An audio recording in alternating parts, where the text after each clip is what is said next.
Rebecca Chen thought she had it all figured out when she divorced her humble accountant husband, Marcus, to marry his charismatic best friend, Derek, the VP of Sales at Chen Global Industries, where Rebecca worked as a senior marketing director.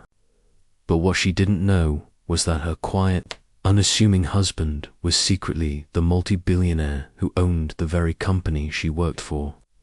The empire behind the Chen name that employed 15,000 people across 3 continents for 3 years.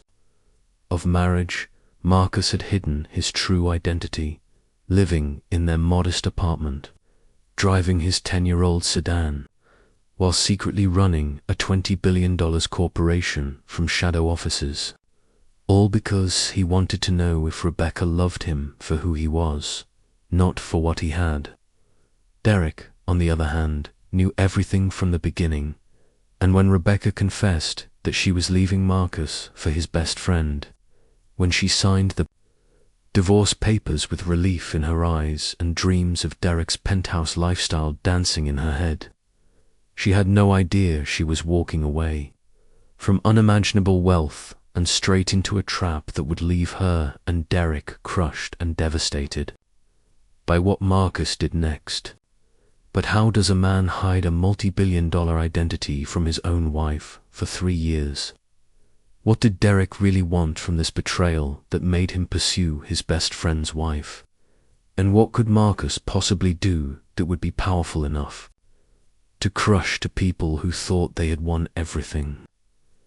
The conference room on the 42nd floor of Chen Global Industries buzzed with nervous energy as Rebecca Chen adjusted her presentation slides one final time. She'd worked on this campaign for 6 months, countless late nights, meals eaten alone in the office, and Marcus never once complaining, even when she came home at midnight smelling of takeout and printer ink. Her husband just smiled, that quiet smile of his, asked if she'd eaten, and went back to his laptop, where he did whatever accountants did with spreadsheets and numbers. "You're going to crush this presentation," Derek whispered, leaning close enough that Rebecca could smell his expensive cologne, the kind that cost more than Marcus spent on clothes in an entire year.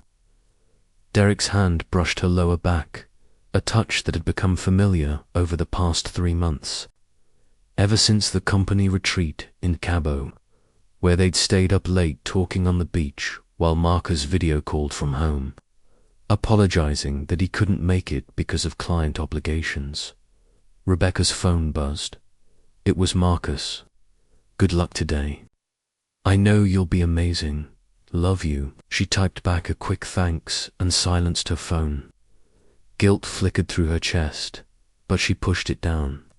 She had been pushing it down for 3 months now, ever since she realized that Derek saw her, really saw her, in ways Marcus never seemed to.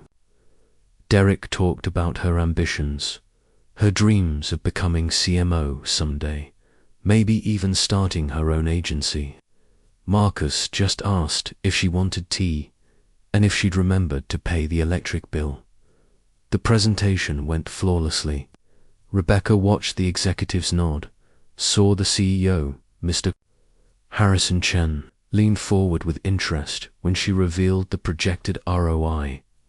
Everyone called him Mr. Chen, even after 15 years of running the company since the mysterious founder had stepped back from public operations. There were rumors about the real owner, the reclusive billionaire who had built Chen Global from nothing. But Rebecca had never paid much attention to corporate gossip. "Exceptional work, Mrs. Chen," Mr. Harrison said, and Rebecca glowed under his approval. "The real owner will be very pleased with this campaign direction." Derek caught her in the hallway afterward, his hand finding hers. "Dinner tonight. We need to talk about us." "I can't," Rebecca said. Marcus is cooking, but her resistance was weakening. It had been weakening for months. "Rebecca," Derek's voice dropped low, intimate. "How long are you going to keep pretending? I know he's holding you back. He's a good guy, but he's small." You're meant for bigger things. We're meant for bigger things. That night, Marcus had made her favorite meal pasta primavera with the exact amount of garlic she liked. He'd set candles on their small dining table, the one they'd bought at IKEA 5 years ago when they'd first married. Young, stupid, and in love. I'm so proud of you, Marcus said, raising his wine glass. They were drinking the $12 bottle from Trader Joe's. Derek had taken her to dinner once where the wine cost $300 a bottle. Mr. Harrison told me your presentation was the best he'd seen in years. Rebecca's fork paused halfway to her mouth. Mr. Harrison told you. I ran into him today, Marcus said quickly, that small smile playing at his lips. In the building, I was visiting a client on the 35th floor. It was plausible. Marcus's accounting firm handled clients all over the city. But something nagged at Rebecca, a detail that didn't quite fit, though she couldn't put her finger on what. Marcus, she said slowly, setting down her fork. Are you happy with us? With our life? His smile faded, and for just a moment, something else flickered across his face, something that looked like sadness, or maybe resignation. Are you? The question hung between them like smoke. Rebecca thought about Derek's penthouse with floor-to-ceiling windows, about the way he talked about taking her to Milan and Paris, about the life she could have if she just admitted what she'd been feeling for months. I think we need to talk, she said. Marcus nodded slowly, carefully setting down his own fork. I think I know what you're going to say.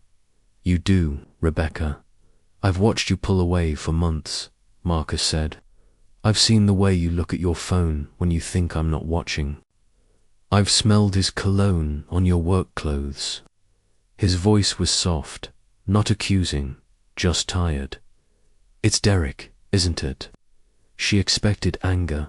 She'd braced for it, rehearsed her explanations, but Marcus just sat there, looking at her with those dark eyes that had once made her feel safe, and now just made her feel trapped. I'm sorry, she whispered. I never meant for it to happen, but it did. Marcus stood up and walked to the window of their modest apartment. Outside, the city glittered with possibilities. And now you want a divorce, yes. He was quiet for a long moment. When he finally spoke, his voice carried a strange note, something Rebecca couldn't quite identify. Okay. She'd expected fighting, begging, something other than this calmacepitant. I won't fight you, Rebecca. I've never believed in keeping someone who wants to leave. He turned to face her, and in the dim light, he looked different, somehow harder. But I need you to be sure, because once you walk away from this from us, there's no coming back. I'm sure, Rebecca said, and meant it. She was tired of small apartments, modest dinners, and a husband who seemed content with mediocrity. Derek offered her the stars. Marcus, no dance. Then I'll have my lawyer draw up the papers. You can have everything. The apartment, the savings, whatever you want. I don't want your money, Rebecca said, stung. This isn't about money. Something that might have been a smile crossed Marcus's face. No, then what's it about, Rebecca? Love, passion, or is it about the fact that Derek drives a Porsche and takes you to restaurants where the appetizers cost more than our monthly rent? That's not fair, isn't it? Marcus grabbed his jacket from the chair. I need to go for a walk. I'll sleep on the couch tonight. As he reached the door, Rebecca called out, Marcus, I really am sorry. You're a good man. You deserve someone who can love you the way you deserve. He paused, his hand on the doorknob. Yeah, he said quietly. I thought I had that once. After he left, Rebecca called Derek. I told Akeem, she said. It's over. We can be together. Derek's whoop of joy chode through the phone. Finally, Rebecca, I'm going to make you so happy. We're going to have everything. I promise you, everything. As she hung up, Rebecca felt a flutter of excitement mixed with something else. Something that felt uncomfortably like regret. Butch pushed it away. She was choosing happiness. She was choosing the life she deserved. She had no idea that the man she just left owned the building she was standing in, and 37 other buildings just like it across the city. She didn't know that the company where she worked, where Derek worked, belonged to her husband. She couldn't have known that Marcus had spent 3 years living beneath his means, hiding his identity, all because he'd been betrayed by a woman who'd loved his money more than him. And he'd sworn he'd only marry again if he found someone who'd love him for himself. And she definitely didn't know that Derek had known. Everything from the very beginning had befriended Marcus specifically to get close to the company and saw Rebecca as his golden ticket to fortune. He thought he could manipulate her into sharing once they were married. The trap was already closing, and Rebecca Chen had no idea she was standing right in the center of it. 3 months later, Rebecca signed the divorce papers in a lawyer's office that looked exactly like every other lawyer's office she'd ever seen. Generic art on beach walls and the smell of old coffee permeating everything.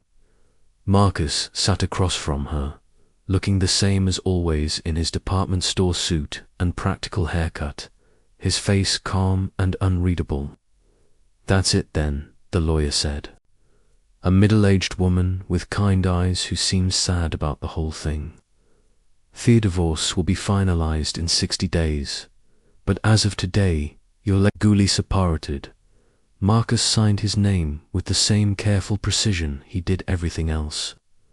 Rebecca wondered if Sheshold feels something more than this hollow relief, but she was too busy thinking about the celebration dinner Derek had planned, the way he'd promised to take her shopping this weekend for the kind of clothes that belonged in their new life together. Rebecca, Marcus said as they stood to leave. Can I ask you something? Of course. Did you ever love me? Really love me? The question caught her off guard. She wanted to say yes to soften the blow, but hadn't they both agreed to be honest? I thought I did, she said carefully. In the beginning, but I think I loved the idea of you more than who you actually were. He nodded slowly, as if she'd confirmed something he'd already suspected. And Derek, do you love who he actually is, or just the idea of what he can give you? That's not fair. You're right. I'm sorry. Marcus extended his hand, formal and distant. I wish you happiness, Rebecca. I really do. His hand was warm, familiar, and for just a second, Rebecca felt that nagging sensation again. The feeling that she was missing something important. But then she was outside, and Derek was pulling up in his Porsche, and Marcus was disappearing into the crowd. Just another forgettable face on a busier street. Freedom. Derek shouted as she slid into the passenger seat. He kissed her hard, possessive, and Rebecca let herself get lost in it. This was right. This was what she wanted. They'd been dating openly for 2 months now, though they'd been together in secret for long. The office gossip had been brutal at first, whispers about home wreckers and betrayal, but Derek had affected it all with his characteristic charm. He told everyone that Marcus and Rebecca had been separated for over a year, that he and Rebecca had only gotten together after the marriage was already over. It wasn't true, but it was close enough that people believed it. I have a surprise for you, Derek said, as they drove through the city. Heading past the restaurant she expected, heading instead toward the financial district. Where are we going? You'll see. He pulled up in front of Chen Global's headquarters, the gleaming tower where they both worked. But instead of going to the main entrance, he led her to a private elevator she'd never noticed before, one that required a keycard to access. "Derek, what is this?" "I told you I had connections," Hesed, grinning. "I've been working on something big, Rebecca. Something that's going to change everything for us." The elevator rose smoothly, quickly past the 42nd floor where Rebecca's office was, past the executive suite on 50, all the way to 60, a floor Rebecca didn't even know existed. The doors opened onto a reception area of stunning luxury, marble floors, and art that looked like it belonged in museums. A woman sat at the desk, elegant and professional. Shell looked up as they entered, and her expression flickered with something Rebecca couldn't read. "Mr. Morrison," she said coolly, "you don't have an appointment." "I know, Sandra, but I was hoping Mr. Chen might have a moment. He have some information he'd be interested in." "Mr. Chen is not available." "There are Mr. Chen," Derek said, his voice taking on an edge. "Not Harrison. I'm talking about the owner. The real owner of Chen Global." Sandra's expression went icy. "I have no idea what you're talking about. Mr. Harrison Chen is the CEO of this company." "Come on, Sandra. I knows here. I know he keeps an office on this floor. I've done my research." Derek pulled out a folder from his briefcase. "And I have information about some very interesting financial irregularities Chet I think he'd want to discuss. Unless he'd prefer I take them to the SEC. Rebecca's stomach dropped.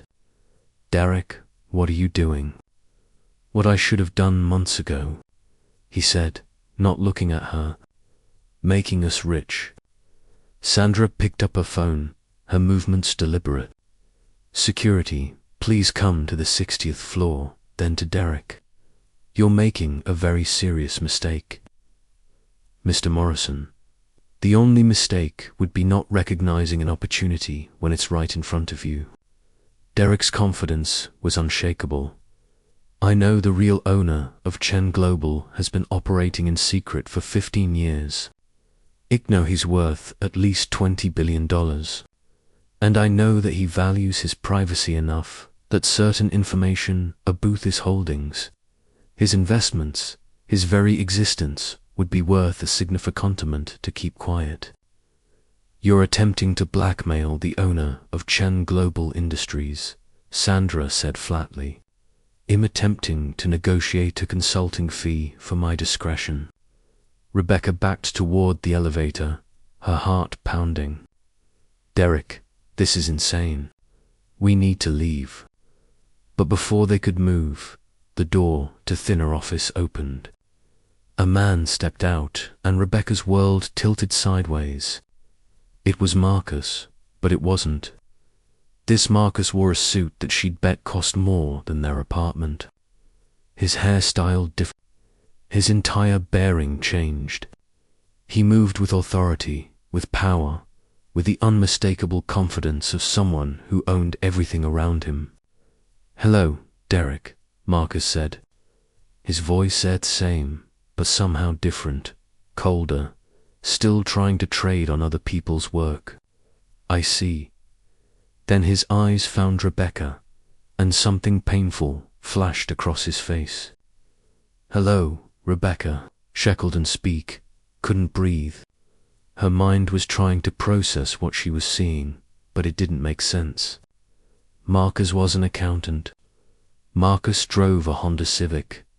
Marcus clipped coupons and worried about the electric bill. "Surprise," Derek said, but his confidence had cracked. "You didn't think I'd figure it out." "I knew you'd figure it out eventually," Marcus said. "You've been sniffing around my company for 2 years, Derek. Did you really think I didn't notice?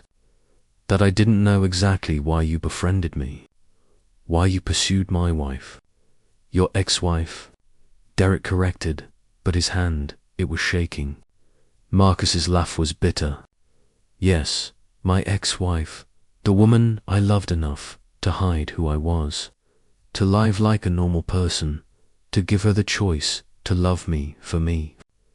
He looked at Rebecca and she saw the hurt in High's eyes, the betrayal. And you chose him. Marcus, Rebecca whispered, I don't understand. I know you don't. You never did. He turned back to Derek Heswat. Going to happen. You're going to give Sandra that folder, then you're both going to leave this building. Andy Hour never coming back. You can't fire me, Derek said. I have a contract. Your contract has a morality clause. Attempting to blackmail the owner of the company constitutes grounds for immediate termination with cause. You'll receive no severance, no references, and if you try to pursue any legal action, I'll bury you so deep in litigation, you'll never work again. Derek's face went red. You can't do this. I already have. Security will escort you out. 2 security guards emerged from the elevator. Large men with expressionless faces. Derek's bravado crumbled. Rebecca, say something. Tell him. But Rebecca couldn't say anything. She was staring at Marcus, at this stranger wearing her ex-husband's face, trying to reconcile the man who'd made her pastor with the billionaire who owned a corporate empire. Wait, she finally managed. Marcus, please. I didn't know. I swear I didn't know any of this. I know you didn't. His voice was gentler now, but still distant. That was Throughall Point, Rebecca. I wanted someone who'd loved me without knowing about the money. And for a while I thought you'd... He paused.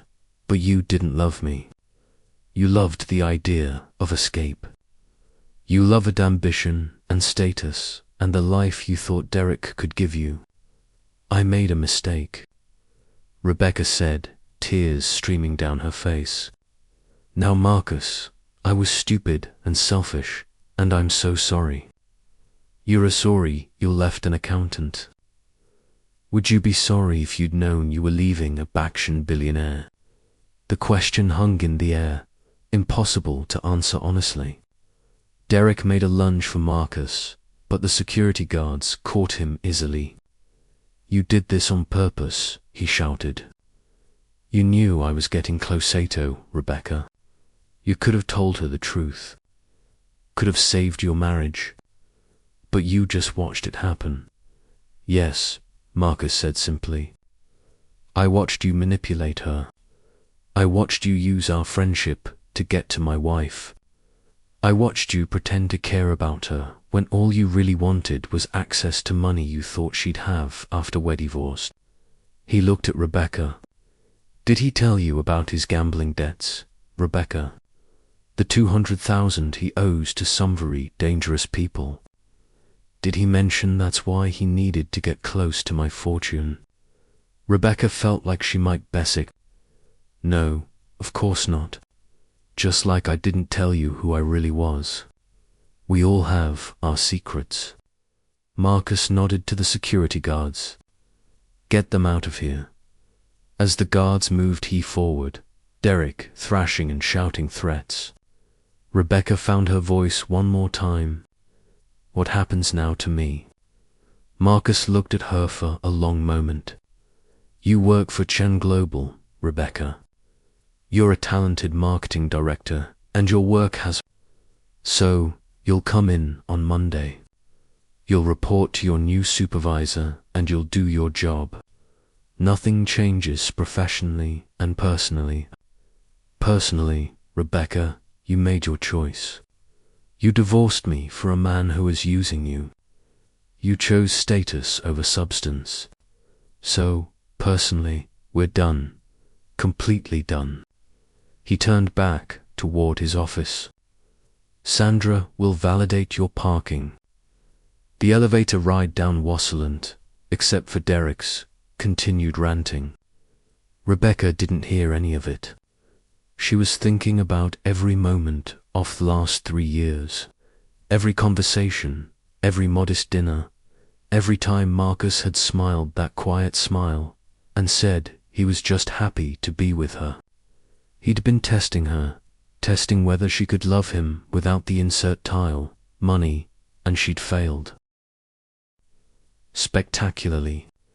When they reached the ground floor and the security guards released them with warnings never to return to the 60th floor, Derek immediately started plotting. "We can sue him," he said. "Alienation of affection, something." He was manipulating both offers. "Stop," Rebecca said. "What?" "Just stop, Derek. It's over. We lost.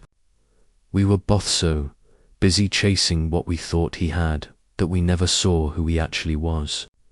I don't care who he actually is. He's worth $20 billion. And there it was. The truth laid bare. Derek had never loved her. He'd loved what he thought she could get him. And Rebecca, who thought she was so much smarter than that, had been just as guilty. She'd left Marcus not because she didn't love him, but because she didn't think he could give her the life she wanted. "I need to go," she said. "Where? I don't know. Anywhere but here." She walked away from Derek, from the building, from everything she thought she wanted. Her phone buzzed. A text from an unknown number. "Your final paycheck has been direct deposited, including severance. Your personal items will be mailed to you. Don't contact me again." Rebecca sank onto a bench, staring at the message. Marcus had fired her too. Of course, he had. How could it work with her after everything? How could he look at her every day and remember how she'd betrayed him? Another text came through, this one from Derek. "I can't believe you're just giving up. We could have had everything." Rebecca blocked his number. She'd already given up the only thing that mattered. And she'd done it 3 months ago when she'd signed those divorce papers. She'd given up a man who'd loved her enough to give her the choice, who'd valued her happiness over his own secrecy, who'd let her go rather than trap her with money. The city moved around her, indifferent to her pain. Somewhere up in that tower, Marcus was probably already back to running his empire, moving on with his life like she'd never been part of. And Rebecca sat on a bench with nothing, having traded everything re-alpha, a fantasy that had never existed at all. She'd thought Derek would give her a better life. Instead, he'd given her the truth about herself, and it was crushing her. The realization of what she'd lost, who she'd become, left her completely devastated. The weeks that followed were the darkest of Rebecca's life. She moved back to her parents' house in New Jersey, a humiliating regression that her mother was too kind to comment on directly, but managed to convey through significant looks and carefully worded questions. The news of Marcus' true identity had broken in Thebesina's press, a carefully orchestrated revelation that painted him as a reclusive genius who'd been operating behind the scenes for 15 years. There was no mention of Rebecca, no hint of the personal drama, just the story of a brilliant entrepreneur who'd chosen privacy over publicity. Rebecca spent hours searching for information about him online, piecing together the story she'd been too blind to see when they were married. Marcus Chen had founded Chen Global at 23, using money from a tech startup he'd sold after graduating from MIT. He'd grown it exponentially, making smart acquisitions and strategic investments, building an empire that now employed 15,000 people. He'd never married before.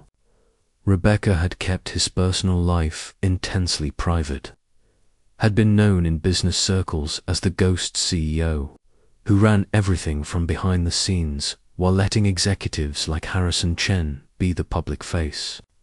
The photo in the business articles showed the Marcus she'd seen in that 60th floor office, confident and powerful in expensive suits. But when Rebecca looked closely, she could still see traces of her Marcus, the one who'd made her pastor and asked about her day. That person had been real, too. He'd just been a version of himself that he'd created specifically for her. A test failed. Her phone rang. Derek's number, which she'd blocked, in which who was apparently calling from a new phone. She sent it to voicemail.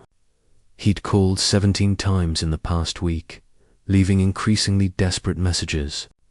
The gambling debts Marcus had mentioned were apparently very real, and the people he owed were not patient. Derek had thought marrying Rebecca would solve his problems, that she'd somehow give him access to Marcus' wealth. Now he was realizing that he'd burned every bridge for a fantasy. Rebecca couldn't feel sorry for him. She had her own bridge to mourn. Her email pinged a message from an address she didn't recognize, but when she opened it, her breath caught. It was from Marcus's assistant, Sandra. Miss Chen, it read, formalizing her married name, even though the divorce was now final. Mr. Chen has asked me to inform you that your marketing campaign for Chen Global's expansion into European markets is moving forward. The creative work you did before your departure was exceptional, and Mr. Chen believes in giving credit where credit is due. Your name will appear on all associated materials, and you'll receive the standard performance bonus for successful campaigns. Rebecca stared at the email. Marcus was still using her work, still acknowledging her contributions. Even after everything, he was being fair to her professionally. It would have been easy for him to bury her work, to have someone else take credit, to pretend she'd never existed. But he hadn't. She typed a response. Thank you, and Sandra, if you speak with Mr. Chen, please tell him I'm sorry for everything. The response came back almost immediately. I'll pass that along, though I'm not sure it matters. For what it's worth, Miss Chen, he really did love you. I've worked for Mr. Chen for 10 years, and I've never seen him risk so much for anyone else. Rebecca closed her laptop and let herself cry.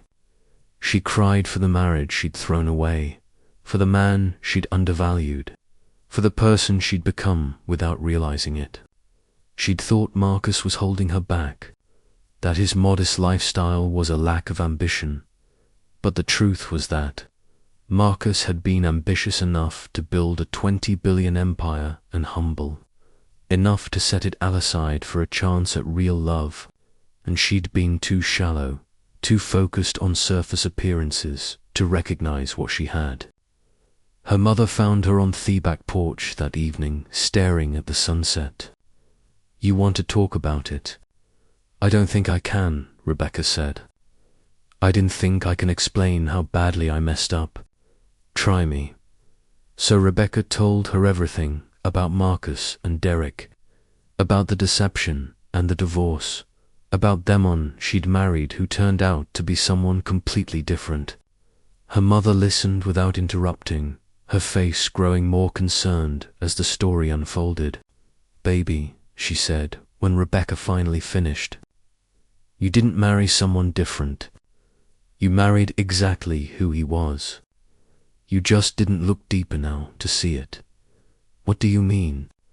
I met Marcus, remember? At your wedding, and I remember thinking he was one of the kindest men I'd ever met. The way he looked at you, like you were his whole world. The way he listened when you talked, really listened. Your father noticed it too. We thought you'd found something special. He was special. I just didn't realize how special. So, what are you going to do about it? Rebecca shook her head. There's nothing to do. He's done with me. He was clear about that. Was he, or was he just hurt? Her mother squeezed her hand. Rebecca, I'm not saying you can fix this. Maybe you can't, but you owe it to yourself and to him to try. Not because you know he's rich now, because you finally understand what you lost. The words rattled around in Rebecca's head for days. Could she try? Should she? What would she even say? I'm sorry I divorced you, but now that I know you're a billionaire, I've changed my mind was laughably transparent. And it wasn't even true. Rebecca was sorry. Genuinely sorry, but not because of the money. She was sorry because she'd spent 3 years with an extraordinary man and only seen theodinary parts. She'd looked at Marcus and seen limitations when she should have been seeing strength. 2 weeks after the email from Sandra, Rebecca made a decision. She got dressed in her best interview suit, took the train into the city, and walked into the lobbies of 7 different marketing firms. By the end of the day, she had 3 interviews scheduled. She needed a job, needed to build her life, needed to prove to herself that she could make it on her own merit. At the 3rd interview, the hiring manager looked at her resume and frowned. You worked at Chen Global. Why did you leave? Rebecca had practiced said this answer. Personal reasons, but I'm proud of the work I did there, and I'm ready for my next challenge. Chen Global is one of the best companies in the industry. We'd be lucky to have someone with your experience. The woman leaned forward. Can I ask you something off the record? Sure. Is it true what they say that the owner is this reclusive genius who's been hiding in plain sight for years? Rebecca smiled sadly. Yes, it's all true. What's he like? What was Marcus like? Rebecca thought about the man who'd cooked her dinner every night, who'd never complained about her late hours, who'd supported every dream she'd ever mentioned. She thought about the empire he'd built while still making time to ask about her day. She thought about the fact that he'd loved her enough to risk everything to test whether she could love him back. He's extraordinary, Rebecca said quietly, and I was too stupid to see it. The interviewer looked at her curiously, but didn't press. Rebecca got the job. 3 months into her new position, Rebecca was working late when her personal email pinged. Another message from an unknown.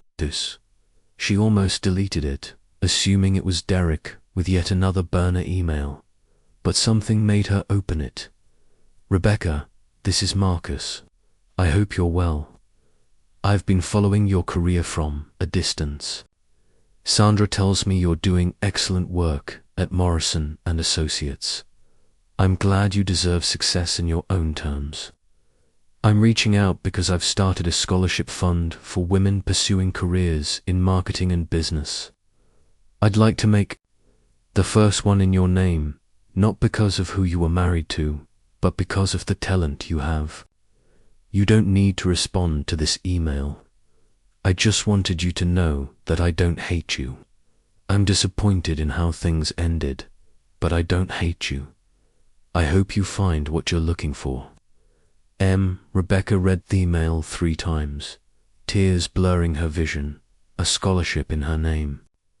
Marcus was still supporting her, still believing in her professional abilities, even after she devastated him personally. It was so perfectly Marcus, so characteristic of his quiet generosity, that she felt her heart break all over again. She started to type our response 12 times, deleting each attempt. What could she say? Thank you felt inadequate. I'm sorry was too late. I love you was probably no longer true the way it needed to be. Finally, she wrote, Marcus, thank you for their scholarship, for the trust, for everything you tried to give me that I was too blind to accept. You were right about what you said in your office. I loved the idea of escape more than I loved you. But I want you to know that I see clearly now. I see what I had and what I threw away. I don't expect forgiveness. I don't expect anything.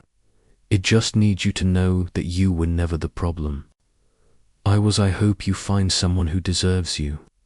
Someone who sees you for who you are from the beginning. She sent it before she could second guess us herself. Their response came 2 hours later.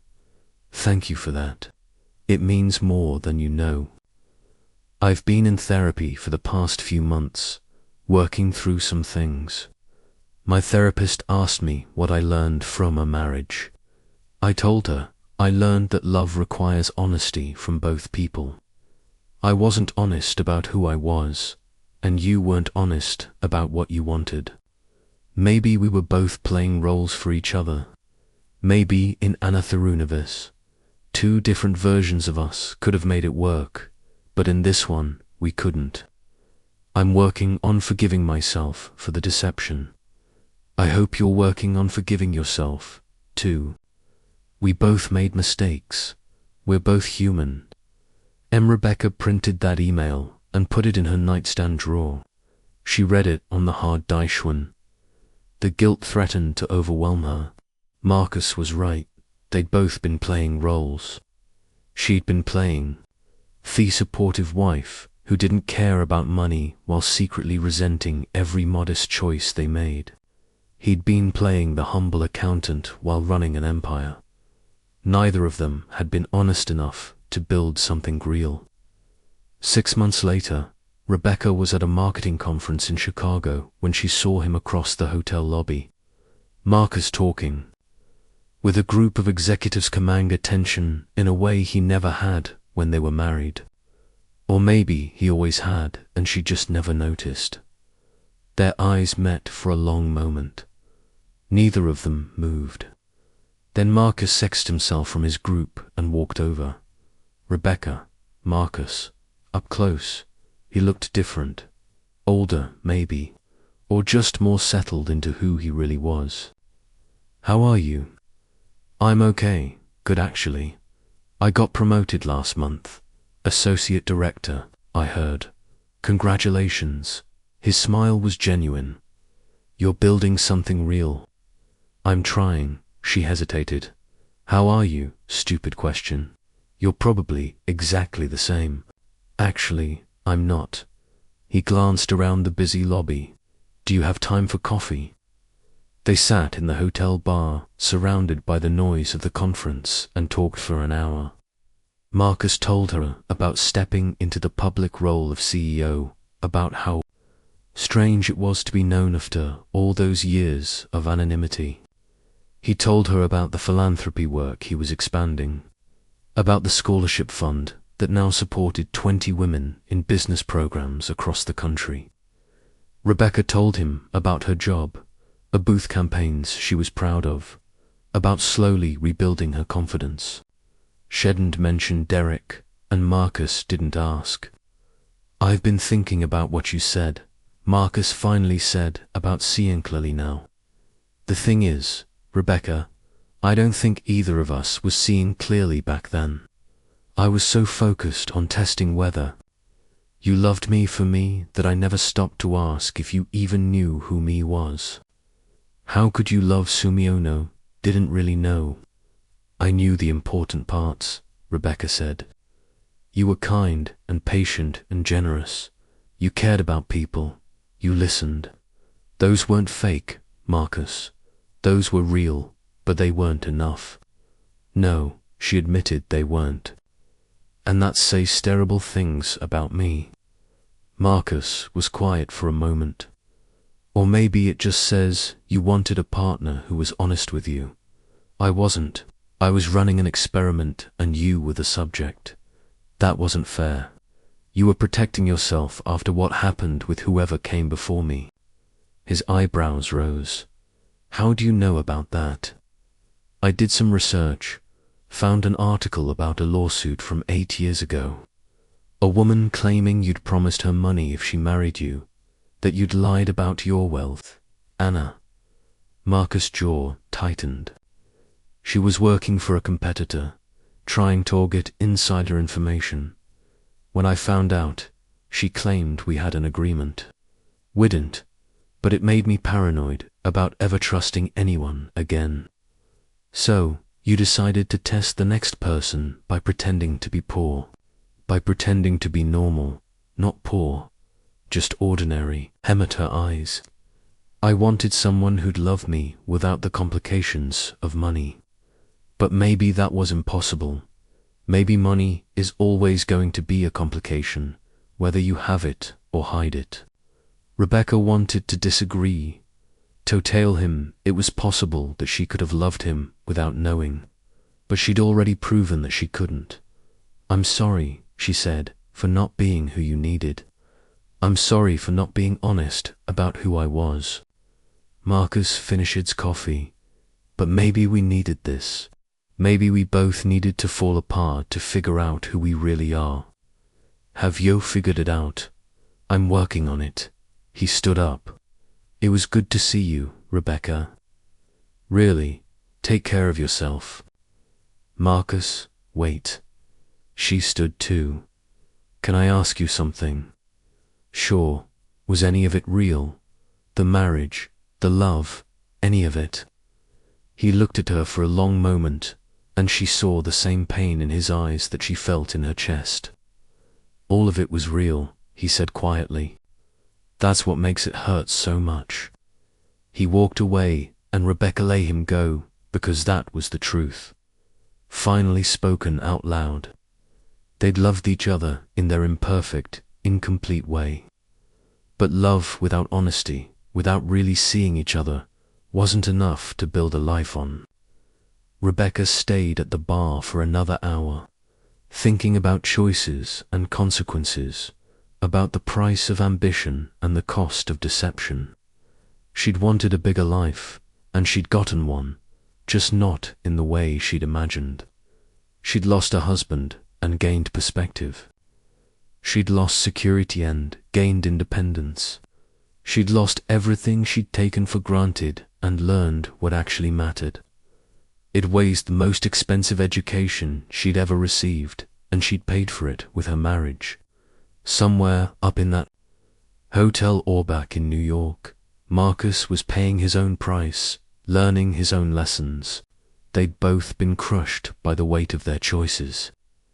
Both left devastated by the gap between who they'd pretended to be and who they really were. And Derek, last she'd heard, he declared bankrupt and moved to Florida to escape his creditors. He'd gotten exactly what he deserved, which was nothing at all. Rebecca finished her drink and went back to the conference. She had a presentation in the morning, clients to impress, a career to build. She had a life to live, one that she was creating on her own terms, without shortcuts or delusions. It wasn't their life she dreamed of when she was married to a secret billionaire, but it was hers, honestly earned, and that mattered more than she'd ever imagined it could. She was finally seeing clearly, even if the view showed her everything she'd lost.